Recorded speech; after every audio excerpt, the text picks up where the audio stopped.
This is Wandering Universe.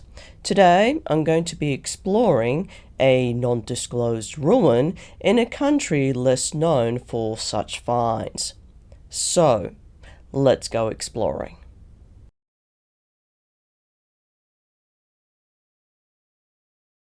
Hello, welcome. Yes, what you see is Earth. I should get $1 every time I mention it. We've already explored this area in Bolivia and Peru. Remember the Punapunku area? Fascinating look, fascinating site to explore. But we're not going there today. We're going to Central America. What's in Central America? Well, in Central America, there's a lot of islands and little continents that link between South America and the southern part of United States. Now we're going to go in closer. So as you can see, there's a lot of underwater land mass here that links all these islands together like a quilt, like a crocheted quilt. Now I'm going to go in a little bit closer. There's a lot of underwater land masses here surrounding the southern coast of the United States and also parts of Nicaragua, Guatemala, Central America, Belize, Mexico, and the northern parts of South America. There's also several land mass bridges here, as you can see, that link to the islands. To Puerto Rico, British Virgin Islands, should I say, Dominican Republic, and also to these islands right here, the Caribbean, which is Jamaica. And the Bahamas is also doing the same thing. Now, where are we going to go today? We're actually going to, yes, you guessed it, we're going to Cuba today. What's interesting about this particular island, or little island of Cuba, is that it's got an arc shape to it. It looks kind of like an eyelid, believe it or not. So I'm not saying it's an eye, it's an eyelid. So if you look, it's got that arch shape there, and it's got that straight line that represents the eyelash bottom lid. So it looks like the eyelid of our eye. Very interesting. Some people think it looks like a UFO, but I wouldn't take it that far. So, where we're going today in Cuba? Well, first of all, have a look what's very fascinating about Cuba. It's not far from the United States, yeah, I get that. But also, it shares its parameters with the Bahamas. Now, the Bahamas look really gorgeous, actually. The water looks absolutely beautiful, but it's also shark-infested waters too. So I wouldn't want to go swimming there anytime soon.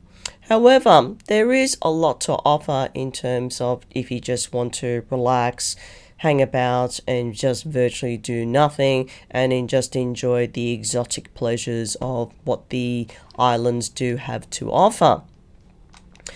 What's interesting about this particular island is that it shares a landmass bridge along with this area right here. I think this is Belize and Yucatan. It shares a landmass bridge from many thousands of years ago from the last ice age. Now, even though the Cayman Islands is tiny, that you can see right here, it used to be an underwater mountain. As you can see, that this is also like a landmass bridge that stretches across to get to this part of Central America.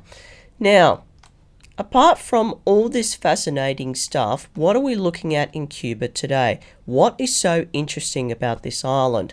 Okay, I can show you. Along this area here in the Pinar del Rio region, along this area here, I'll just go in closer for you. Along this region here in this bay area, is an ancient underwater city, some sort of ancient submerged ruin that was discovered many years ago. This ancient underwater ruin is apparently still there today, so you can go out and search for it yourself. But it may have been linked to other submerged underwater cities nearby. And I can tell you, see this thick line here, this line and this line here? There's a lot of lines and underwater mountains here. This would suggest that there are other older civilizations in proximity to the one that was found here in this area. Now, I can't pronounce the actual name of this area properly because I can't get my tongue around it, but this is where they found it. They found it along this coastal part right here. It's in shallow water, and one part of it is actually in shallow water. The rest you have to actually dive a little bit deeper to actually find it. But it is an interesting find by a husband and wife team. And they were doing this to go in search of shipwrecks, but they found more than what they've bargained for. Okay, that's all I've got to show you here. So sit back and relax. We're going to explore this wonderful ancient submerged city off this coast of Cuba. So let's go exploring.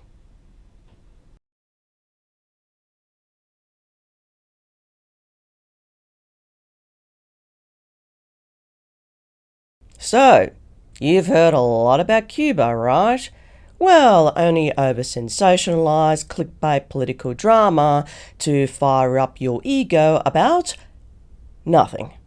Influencing you to stay insanely fixated on the political hype like Fidel Castro, its economic communist alliance with Russia, and who knows what else, just to fill up your empty lives. How crazy is that? But seriously, what you really want to know is, what's the big deal about Cuba? Well now, let me see. A little music perhaps?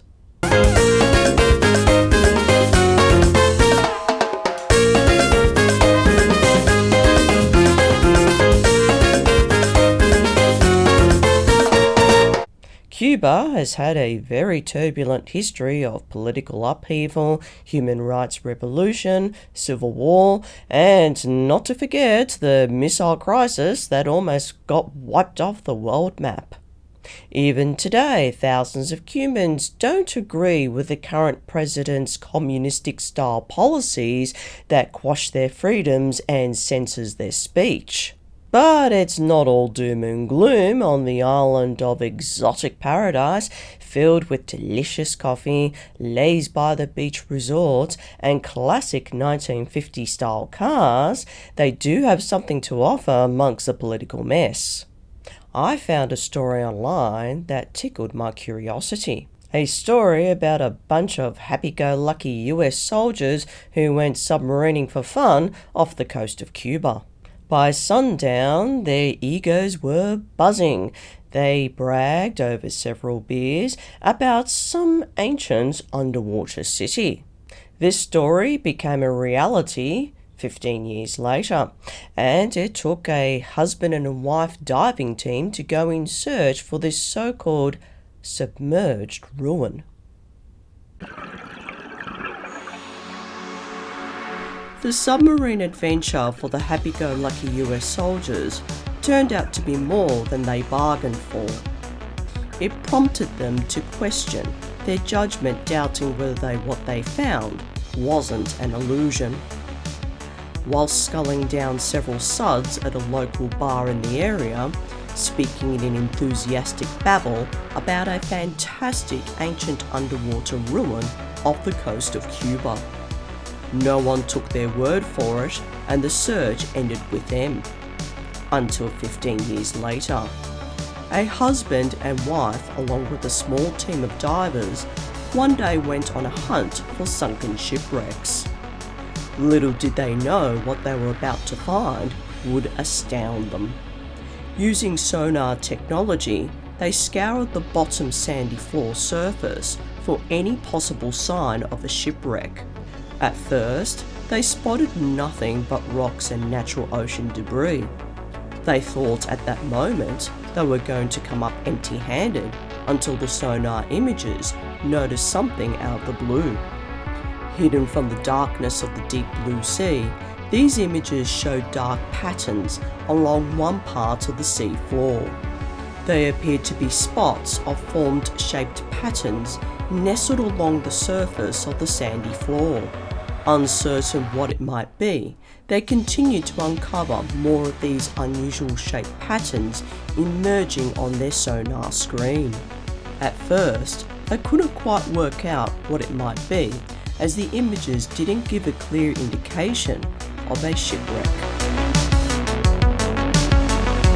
Upon first glance, these marine explorers mistook it for a sunken shipwreck.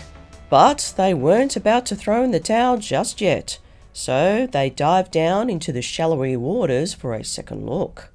It wasn't until they examined the sonar images their luck changed for the better.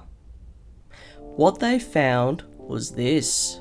Sitting just off the coast of Guanahacopi's peninsula in the Pinar del Rio province of Cuba is a submerged relic of some kind, carefully concealed amongst the sandy floor.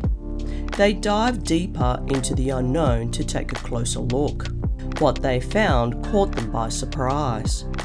An ancient relic submerged on the bottom ocean floor. Only their diving torches and camera lens picked up this gem of a find. At a depth between 600 meters and 750 meters, their sonar images captured this. Pyramids, including an assortment of symmetrical and geometric underwater stone structures. In the appearance of megalith structures, it covers an area of 2 square kilometers. This find was discovered by 2 curious ocean explorers, Pauline Zelitsky, a marine engineer, and her husband Paul Weinberg, along with their son Ernesto Tabernes, were on a mission for underwater discoveries. But what they found was no shipwreck. Weinberg said that some of the structures within the complex were as long as 400 meters wide and 40 meters high. Some sat on top of each other, had distinct shapes and symmetrical designs of non-natural kind. This discovery was recorded in July 2000. Thanks to their robotic ocean vehicle, the images made many in the marine archaeology world stand up and take notice. A find such as this is 1 in a billion. Although they were commissioned to conduct searches for sunken shipwrecks no matter how old, the Cuban government had a special interest in their discovery. They too wanted their share of the pie. This fascinating ocean exploration was funded by their own Canadian company called Advanced Digital Communications. Along with the assistance of the Cuban government, there was a strong interest in finding shipwrecks, if any, off the coast of Cuba. At first, by these sonar photographs, they were unsure if these images showed signs of relic potential. Instead of second-guessing themselves, they went off on a diving adventure for the second time, exploring this one part of the area, and to their amazement, they stumbled upon a variety of pyramids and circular stone structures made from massive blocks of smooth-hewn granite. With the help of their robot machine, using its lights on high beam, it cased the sandy floor for more clues that may reveal its ancient past. Ranging between 2 to 5 meters in length, these blocks were precisely cut in perpendicular and circular designs. Upon closer inspection, in good old VHS videotape style, captured symbols and inscriptions of some kind, as that language has not yet been deciphered. The pyramids and other structures resemble that of Mayan and Aztec design in Mexico. These structures sit on a plateau was thought to be a mud volcano some 650 meters to 700 meters beneath the surface of the ocean. This abandoned underwater city comes with its own unique urban infrastructure of roads, buildings, tunnels, and pyramids. Some geologists believe that a large land bridge once connected Cuba to Mexico. The island of Cuba was submerged on 3 separate occasions in the last few ice ages. Is this whetting your curious mind? This abandoned ruin is far more than just a bunch of rocks lying around. It tells a story of a once civilization. A mysterious civilization that no one has got their finger on its actual origin. To give you an idea, here is a video that hints at this mystery.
The stone blocks have very closely matched to the size of stone blocks in Lake Titicaca.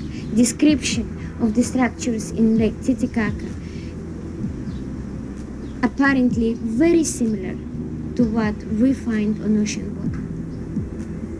That's why I think it could be originated from the same roots.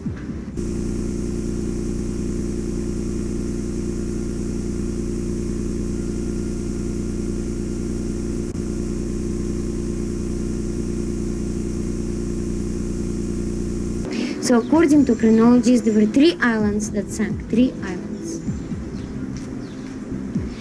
And people immigrated to the Central America and to the Gulf of Mexico. 2 main escape routes.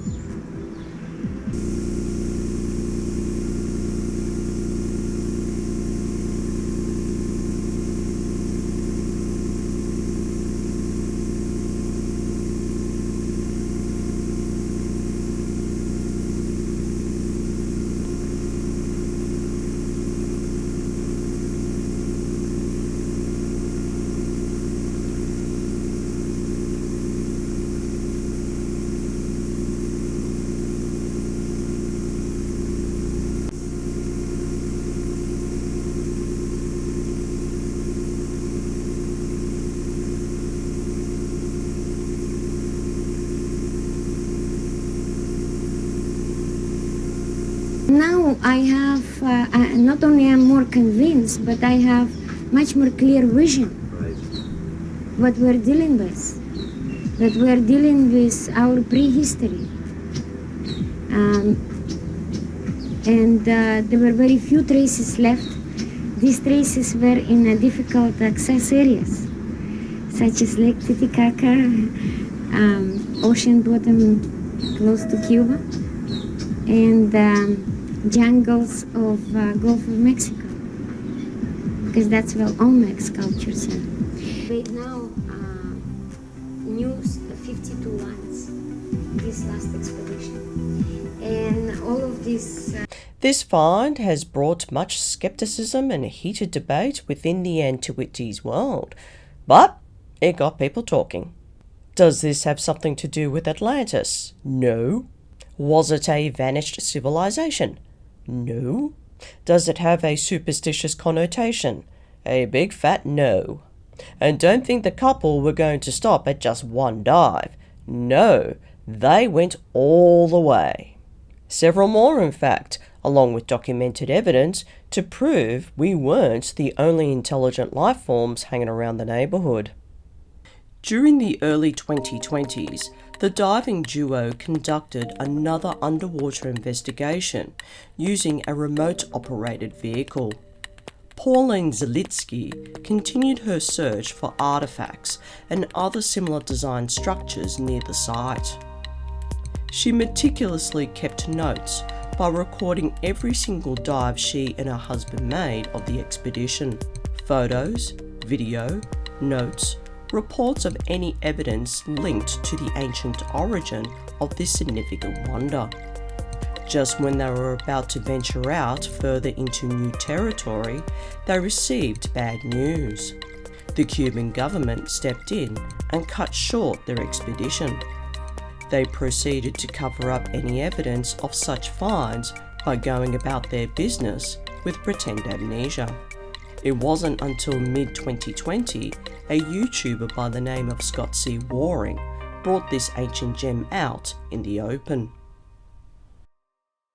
Okay, let's take a pause and consider this. What is the Cuban government trying to hide? Are they too embarrassed to admit they made a mistake after they got word from the coneheads of antiquities that their permitted theories contradicted its date of construction? But there is one thing this ruin sets apart from our modern construction techniques, that it was built along the celestial equator, pointing to a constellation. What's also interesting to point out is that this underwater stone ruin was built near a volcano. Could this imply that someone or some being was resourceful in thermal dynamics to power up, say, a city?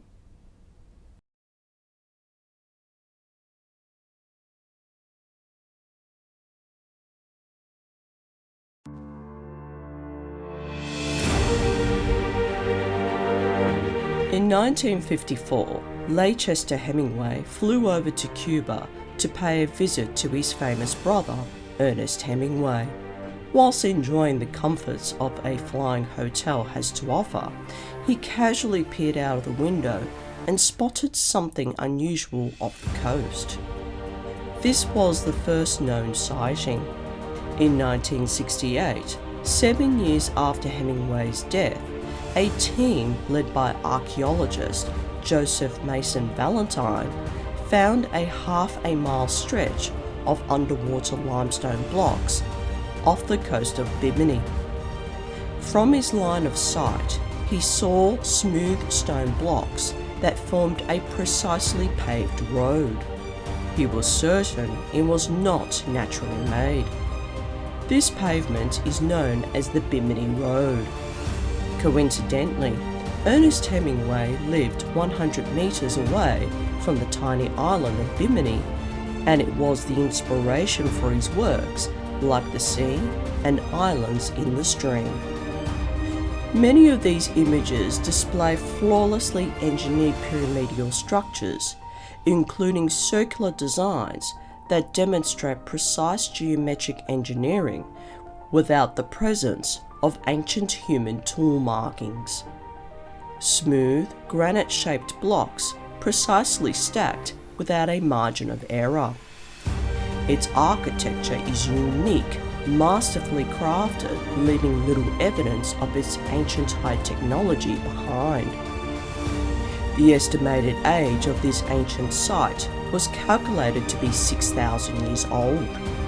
Yet, this is still being disputed, as some other alternative experts estimate to be around 50,000 years old.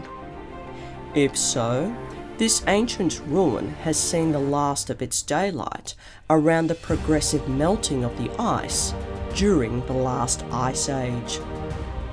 But what do we make of this find?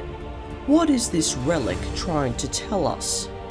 It would be highly plausible to say that beings with vast knowledge of brought over ancient high technology were the likely culprits to build such a beautiful masterpiece.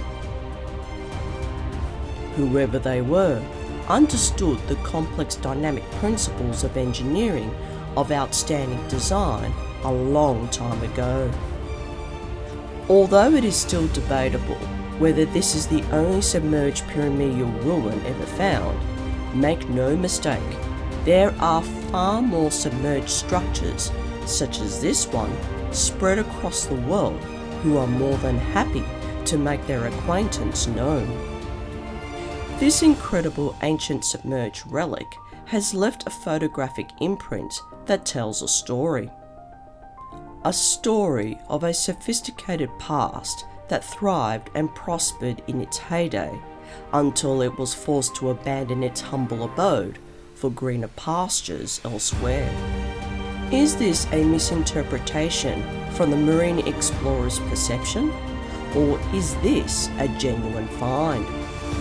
One thing is for certain, this unexplained civilization has left its mark of ingenuity, as its mysterious origin still remains unknown.